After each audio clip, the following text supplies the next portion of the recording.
आपके लिए जीव विज्ञान का लेकर आए हैं सबसे महत्वपूर्ण प्रश्न, जो कि आपका आप तो यूपी बोर्ड का टाइम टेबल भी जारी कर दिया यार, डेट भी पता चल गया ना, कमेंट कर दो, मैंने तो बताया भी है यार। ये इंपॉर्टेंट प्रश्न है, 70 में 70 स्कोर करवाएंगे, कुछ भी हो जाएगा। हमारा टारगेट था कि जीव विज्ञान के ऐसे ऐसे महत्वपूर्ण प्रश्नों को आप तक देना, डिलीवर करना, जो कि आपके बोर्ड एग्जाम में आए, और ऐसे पेपर को देना जो कि आपके बोर्ड एग्जाम में आए और आप छाप कराओ। तो ये सब जो इम्पोर्टेंट मैं दे रहा हूँ, ये आपके पेपर में आएंगे, ये सब क्वेश्चन पढ़ के चले जाओ। बहुत ज्यादा चिंता नहीं करना है, क्योंकि मैं अब कम बैक कर चुका हूँ यार, बेहतरीन तरीके से, जबरदस्त तरीके से। आपको भी कम बैक करना है अपने अंदर। एक साल नहीं पढ़ाई किया, कोई बात नहीं, कोई लास्ट में एकदम चौचक पढ़ाई करके खींच देंगे एक महीने में। हमारा 70 में 70 आएगा गुरुजी, कोई मुझसे छीन नहीं सकता, क्योंकि हमारा हक है। 70 में 70 लेना एक हमारा क्या है, हक है। सभी चैप्टर के महत्वपूर्ण प्रश्न लेकर आए हैं, और ऐसे प्रश्न जो कि आपके पेपर में क्या किए जा रहे हैं, बार बार रिपीट किए जा रहे हैं। चला लो, इसको तैयार कर लो, कुछ भी हो जाए करेगा, ठीक है ना। और हाँ, ये क्लास 12th बायोलॉजी का है, ऐसा नहीं गुरुजी फिजिक्स का समझ लीजिए। अरे कुछ भी नहीं गुरुजी, हम जानते हैं कि बायोलॉजी का आपने लिख रखा है बहुत बड़े बड़े बड़े शब्दों में। चलिए, हम लोग टाइम बिल्कुल नहीं बर्बाद करेंगे, सीधा अपने क्वेश्चन की तरफ बढ़ेंगे, क्वेश्चन की तरफ बढ़ेंगे। उससे पहले दो रिक्वेस्ट है आप लोगों से।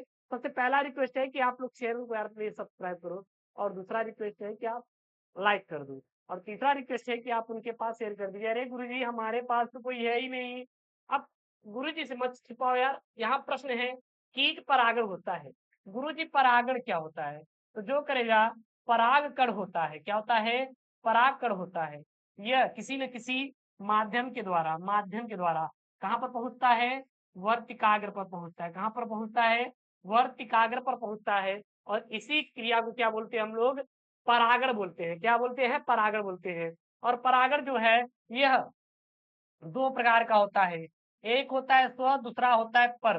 पर में जैसे आपका कीट परागण होता है, देखिए ना, मैंने एक लाइन में कितने चीजों को समझाया, देखिएगा।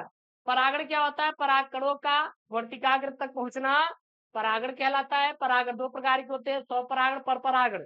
स्व परागण स्वयं में, पर परागण जैसे कीट परागण, जल परागण, पक्षी परागण, ये सब होता है। तो यहाँ पर पूछ रहा है, कीट परागण होता है। तो जो अंजीर होता है, इसमें क्या होता है? कीट परागण होता है। अंजीर में क्या होता है? कीट परागण होता है। हाइड्रिला में क्या होता है गुरु जी? अरे जल परागण होता है। इस पर भी प्रश्न पूछा जाता है, एकदम याद कर लो, रट लो, ठीक है ना। उसके बाद यहाँ पे है गुरु जी, निभाग पाया जाता है। क्या पाया जाता है? जो गुरु जी निभाग होता है, वो कहाँ पर पाया जाता है? तो जो करेजा लोग निभाग होता है, यह बीजांड में पाया जाता है। कहाँ पाया जाता है? बीजांड में पाया जाता है। याद कर लो, कहाँ पाया जाता है? बीजांड में पाया जाता है। अपरा का कार्य होता है। गुरु जी अपरा का कार्य, ये प्रश्न पता है कहाँ से है? ये आपका है मानव जन्म से। मानव जन्म से बना हुआ ऑब्जेक्टिव प्रश्न है। क्या है? अपरा का कार्य होता है भ्रूण को ऑक्सीजन की आपूर्ति करना, भ्रूण को पोषण प्रदान करना, भ्रूण के उत्सर्जी पदार्थों का निष्कासन करना। तो जो अपरा का कार्य होता है वो गुरुजी तीनों होता है। क्या होता है? तीनों होता है। यानी कि भ्रूण को ऑक्सीजन भी देता है, भ्रूण को पोषण भी देता है, और भ्रूण के उत्सर्जी पदार्थ को क्या करता है? निष्कासित यानी निकालता भी है। तो ये सभी आपका क्या हो जाएगा? राइट ऑप्शन हो जाएगा। एकदम तैयार कर लो, एकदम आने वाले प्रश्न, एकदम फंसने वाले पेपर में प्रश्न है। अगला प्रश्न यहाँ पे, एंड्रोजन स्रावित होते हैं। एंड्रोजन जो सर कहाँ से स्रावित होते हैं? तो जो एंड्रोजन होते हैं, वो होता है लीडिंग कोशिकाओं द्वारा स्रावित होता है। एंड्रोजन कहाँ से स्रावित होते हैं? लीडिंग कोशिकाओं के द्वारा एंड्रोजन स्रावित होते हैं। गुरु जी एक प्रश्न नहीं समझ आ रहा है यहाँ पे, सर्टोली कोशिकाओं द्वारा क्या होता है? तो सर्टोली कोशिकाओं द्वारा शुक्राणुओं को पोषण मिलता है। क्या मिलता है? शुक्राणु को पोषण मिलता है। शुक्राणु को क्या मिलता है? पोषण मिलता है। किसके द्वारा? सर्टोली कोशिका के द्वारा शुक्राणुओं को गुरुजी पोषण मिलता है। एकदम छापने वाले प्रश्न है, एकदम छाप लो, पेपर में यही आएगा। अब तो आपका एग्जाम डेट भी आ गया है, अब आपको बिल्कुल देरी नहीं करना है। गुरुजी कौन सा नाइट्रोजन स्थिरीकर्ता जीव नहीं है? तो यहाँ पर आपका एनो एनाबीना भी है, और नास्टॉक भी है, और एजेटोबैक्टर भी है। लेकिन सीडोमोनास जो है गुरुजी, नाइट्रोजन स्थिरीकर्ता जीव नहीं है।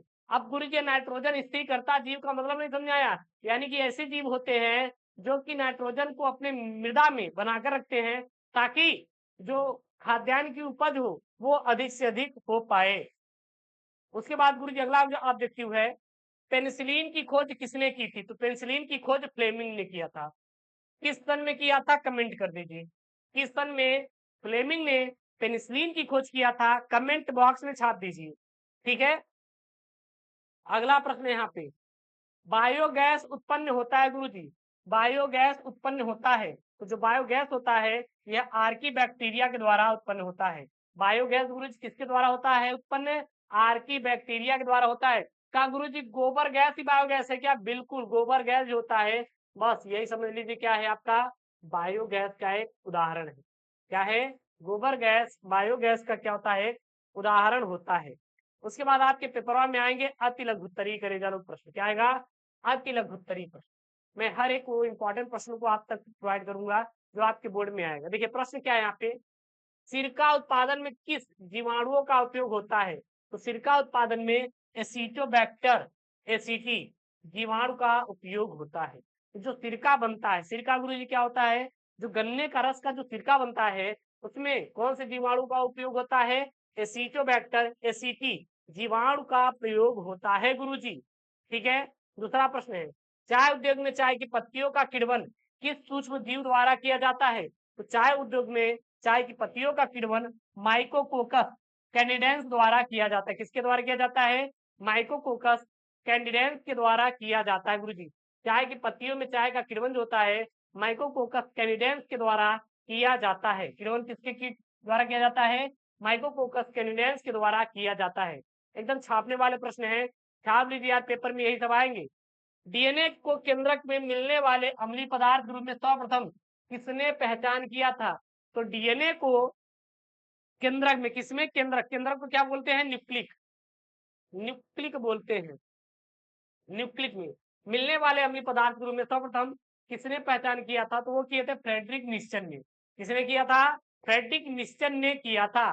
और अम्लीय प्रकृति किसने दिया था, अल्टमान ने। इसीलिए यह अम्लीय प्रकृति था, इसीलिए इसको क्या नाम दे दिए, न्यूक्लिक अम्ल। जो लास्ट में अम्ल नाम जुड़ा है, यह अम्ल नाम किसने दिया था, अल्टमान ने दिया था। और जो न्यूक्लिक शब्द दिया था, न्यूक्लिक शब्द किसने दिया था, फ्रेडरिक निश्चन ने 1869 ईस्वी में दिया था। इसको तैयार कर लो, रट लो, कुछ भी हो, बस रटा रहना चाहिए। आपके पेपर में इससे बाहर तो आने वाला नहीं है। उसके बाद चौथा प्रश्न यहाँ पे, बैक क्रॉस से क्या तात्पर्य है, बैक क्रॉस, ये बैक है नॉट बैंक, बैक क्रॉस से क्या तात्पर्य है, मतलब कि बैक क्रॉस से आप क्या समझते हैं। तो देखिएगा क्या लिखेंगे, संतति का किसी भी जनक अर्थात शुद्ध प्रभावी या शुद्ध अप्रभावी जनक से संकरण बैक क्रॉस कहलाता है। मतलब समझिएगा, जैसे कि दो, एक मेल है एक फीमेल है, ठीक है, अब वो क्या हुआ, उससे एक बच्चा बनता है, बच्चा बना। अब वो बच्चा जो है अपने ही जनक से, अपने ही माँ से संबंध बना के एक नया जब जीव पैदा करता है, वही क्या कहलाता है, बैक क्रॉस कहलाता है। हिंदी में समझिए, कोई दिक्कत नहीं है यहाँ पे, ठीक है ना। तो संतत मतलब देखिए यहाँ पे किसी भी जनक, या शुद्ध प्रभावी जनक है या अशुद्ध प्रभावी, यानी कि या फिर कोई भी पौधा लंबा होगा या फिर क्या होगा, बौना होगा, ये जनक है, ठीक है ना। अब इसका जो बच्चा रहेगा इसी जनक से क्या करेगा, देखिए संतति जो रहेगा, संतति है, संतति, संतति जो है अपने जनक से, अपने माँ बाप से क्रॉस करके एक नया जो संतति का निर्माण करेगा, वही क्या कहलाएगा, बैक क्रॉस कहलाएगा, बस। उसके बाद पांचवा प्रश्न यहाँ पे, मेंडल ने मटर के पौधे में कितने जोड़ी विपरीत लक्षणों का अध्ययन किया था, तो मेंडल ने मटर के पौधे पर 7 लक्षणों का प्रयोग किया था। अब एक प्रश्न यहाँ से आपका ऑब्जेक्टिव बनेगा, प्रश्न ये बनेगा करेगा कि चलिए बताइए, जो मेंडल थे वो मटर का पौधा उन्होंने प्रयोग किया था, उस मटर के पौधे का नाम क्या था, तो वो मटर जो था उद्यान मटर था। क्या था, एक उद्यान मटर था। उद्यान मटर को इन्होंने प्रयोग में लाया था।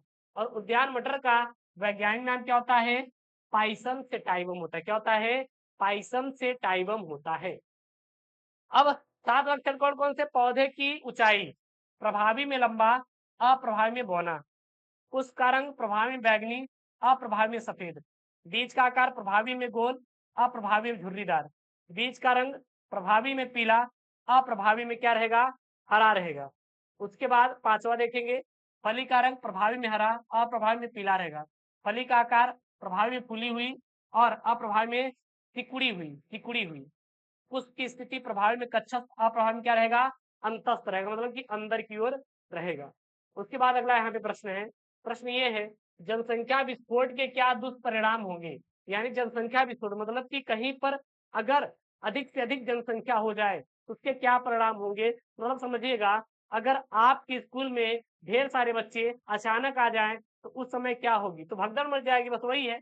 अब भगदड़ मचेगी, अब गुरु जी भंडारा में जो कपड़ा उपड़ा रहेगा, जो फ्री मिलता उलता रहेगा, खाना वाना कम पड़ जाएगा। तो अगर जनसंख्या विस्फोट होता है तो भोजन की कमी हो जाएगी, कपड़े की कमी हो जाएगी, आवास मतलब घर का कमी हो जाएगा। और क्योंकि बढ़ती हुई जनसंख्या हमारे संसाधनों के अनुपात में क्या होता है?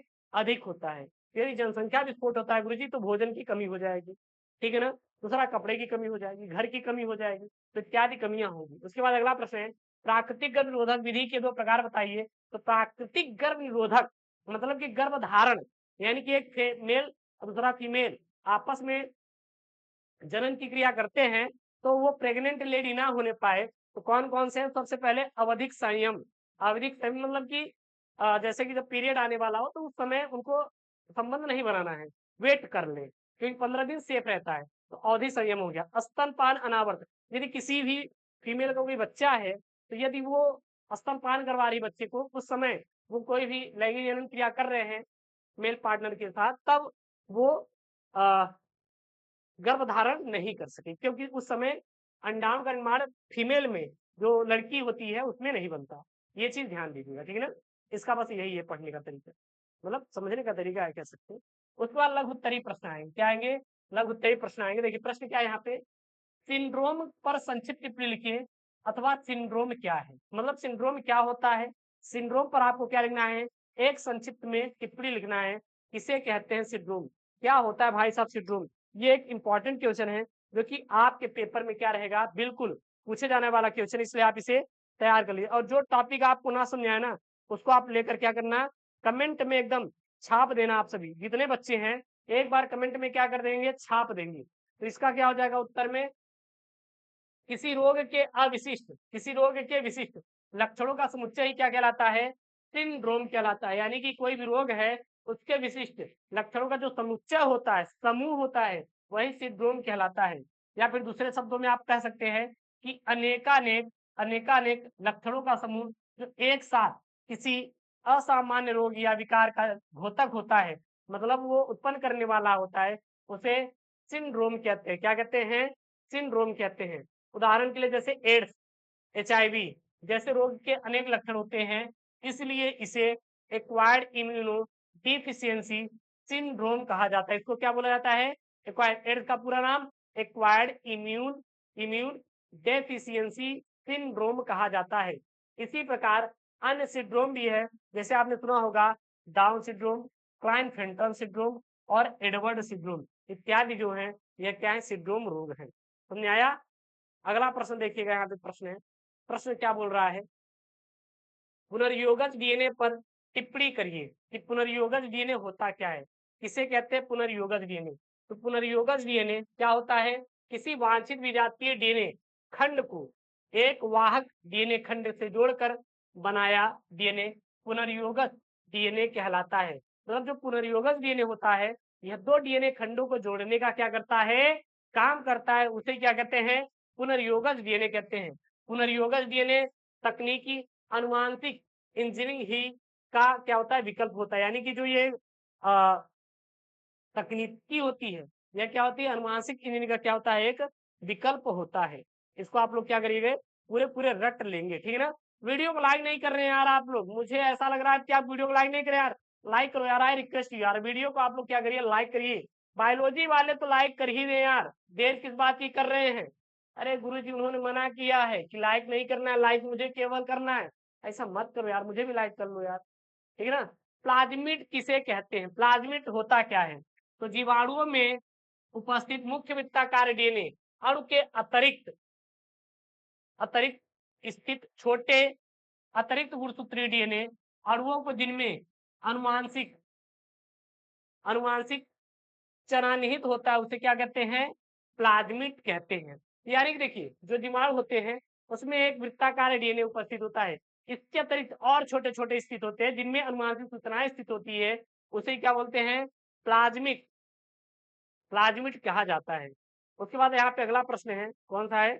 चौथा और यहाँ पे लास्ट आई थिंक प्रश्न है। चलिए लास्ट प्रश्न यहाँ पे क्या बोल रहा है, यहाँ पे प्रश्न ये बोल रहा है जीनी इंजीनियरिंग में प्रयोग होने वाले दो वाहकों का क्या करिए, उल्लेख कीजिए कि जीनी इंजीनियरिंग में दो वाहक कौन कौन से उपयोग किए जाते हैं। तो उत्तर में क्या लिखेंगे, जीनी इंजीनियरिंग में उपयोग होने वाले वाहक यानी कि वेक्टर पीबीआर 322, पीबीआर 322 जिसे हम लोग क्या बोलते हैं, जिसे ई कोलाई जीवाणु से तैयार किया जाता है। अब देखिएगा जीनी इंजीनियरिंग में उपयोग किए जाने वाले दो वेक्टर कौन कौन से होते हैं, तो पहला जो होता है वो होता है पीबीआर 322, पीबीआर 322 जिसे किसे तैयार करते हैं, ई कोलाई जीवाणु से हम लोग तैयार करते हैं।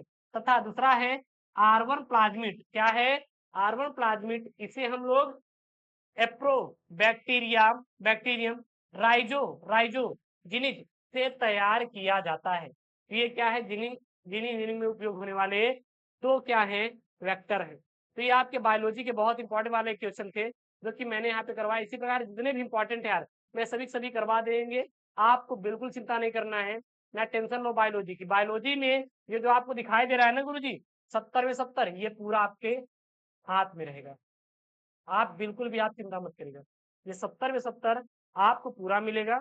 आप बिल्कुल तैयार कर लीजिए, जो जितने भी इंपॉर्टेंट टॉपिक है, इंपॉर्टेंट क्वेश्चन है, हर क्वेश्चन को आपको करवा देंगे। और हाँ, अभी तक चैनल को सब्सक्राइब नहीं किया तो प्लीज चैनल को सब्सक्राइब करिए और वीडियो क्या कर दीजिए, लाइक कर दीजिए।